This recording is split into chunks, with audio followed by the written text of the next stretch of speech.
Hello everyone, in this video we are going to talk about how to use our package developed for AC207 final project. Our package is called StarPy. We're running this tutorial in the Google Colab. So the first thing I'm going to do is to mount the Google Drive.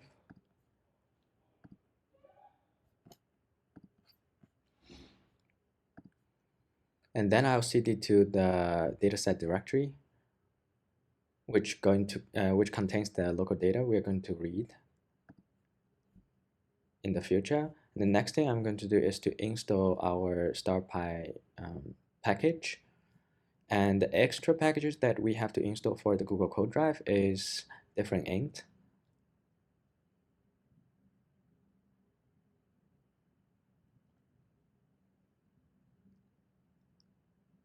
And then we, from StarPy, import everything.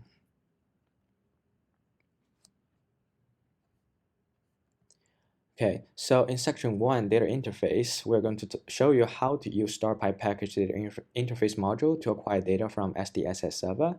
So first thing we're going to do is to create the data interface object. And the next thing, which is the first way we can retrieve the object information, is to given the set objects ADQL function, the SQL command. So in this way, we're going to return, see the pandas data frame for the identity information for all the objects being retrieved from this SQL command. And the next, we will set a target. So here we set target to 4, meaning that the index 3 objects is the target. Sometimes the server might not respond.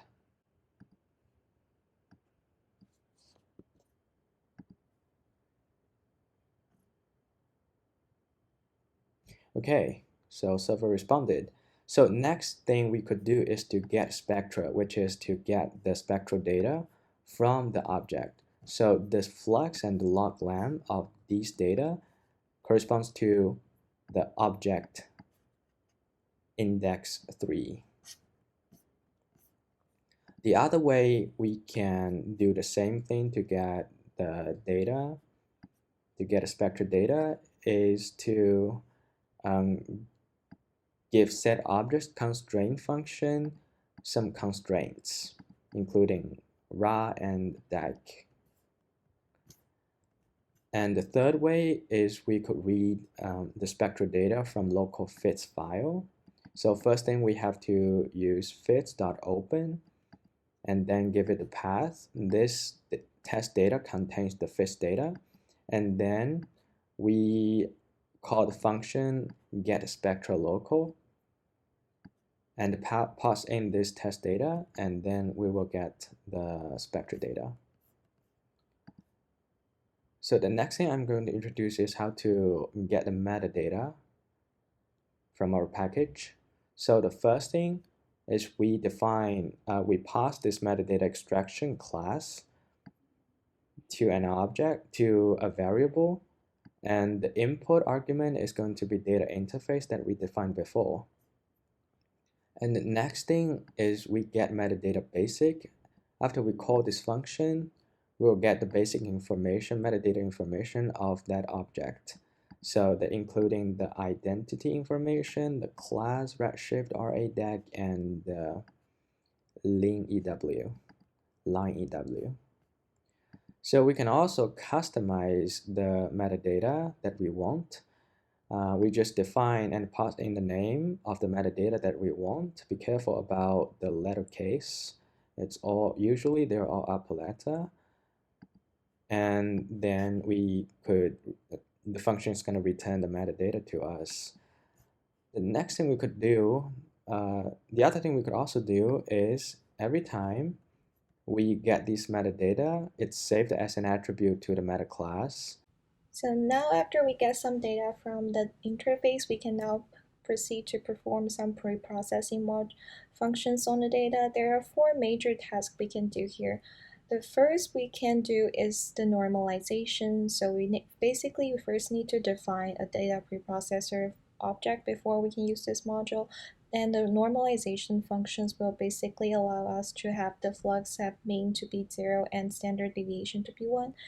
And the second function we have is the outlier removals, which basically removes all the outliers in the data frame. So also same as the normalize function, the remove outliers will also return the data frame after removing the outliers. And then we can also interpolate our data. A possible goal for the interpolation was to reduce the number of sample points used. So we have different ways to provide the new wavelength sample points for interpolation. The first way is to provide a new array of wavelength to act as a basis for interpolation.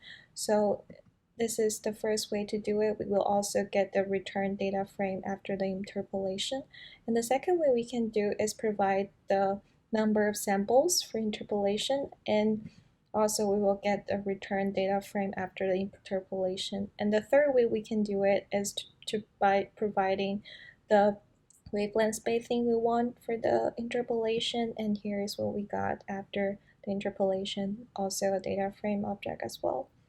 So the last function we have right here is the redshift correction. We can basically perform the redshift correction of the spectrum by calling this function, and the redshift parameter is obtained through the metadata extraction. So for example, if our redshift is 0.01, and we can perform the redshift correction to get the corrected data frame here. The next module we have is the spectral alignment module. Similar to the interpolate function of the data preprocessing module, here we also provide similar flexible way to specify the common wavelength array we want for the spectrum. So we can either provide the new wavelength array, the number of samples or wavelength spacing. The start wavelength and stop wavelength can be automatically deduced from the mean and max wavelength, so you don't necessarily have to provide it if you don't want to, but of course you can specify it. And here's how we can use it, and we can see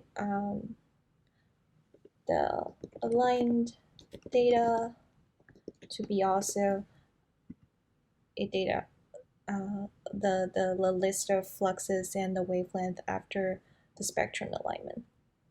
So the next module we have right here is the augmentation module, which basically provides function to calculate the derivatives of flux with respect to log lambda. So for the integer derivatives, it basically use numpy and calculate n times of gradient for nth order derivatives.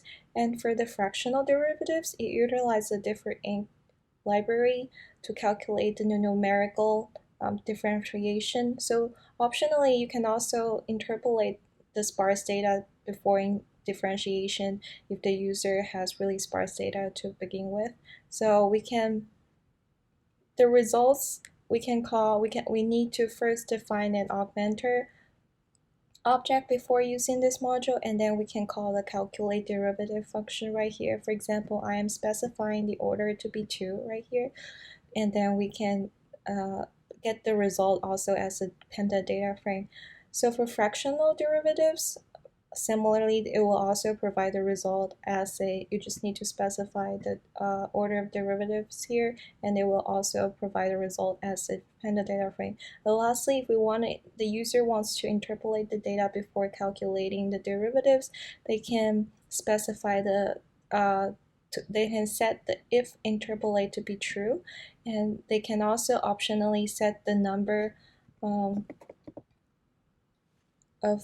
samples they want to interpolate with. The default will be 1,000, but you can set it to anything you want, and then the result will also be displayed as a penta data frame. So fifth part of the module is visualization. This module provides data visualization capabilities for astronomical flux data, leveraging Jupyter Notebook Python environment for rendering. The infrared continuum lines use the Gaussian method to do the smoothing. Here, the dark green line shows the smoothed line. And we also get interactive visualization.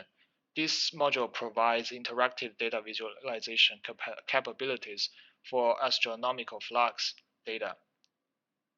And by using the tool here, we can zoom the specific x-axis, the range of x-axis to see the spectrum data.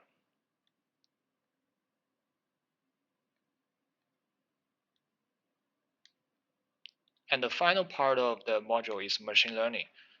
And this module uses 10 spectral flux data and 6 metadata, which has DAC, redshift, MJD, plane fiber ID to infer the class of the object. And this module is based on the neural network, and we use 128 object data to train. Also, the confusion matrix can be calculated.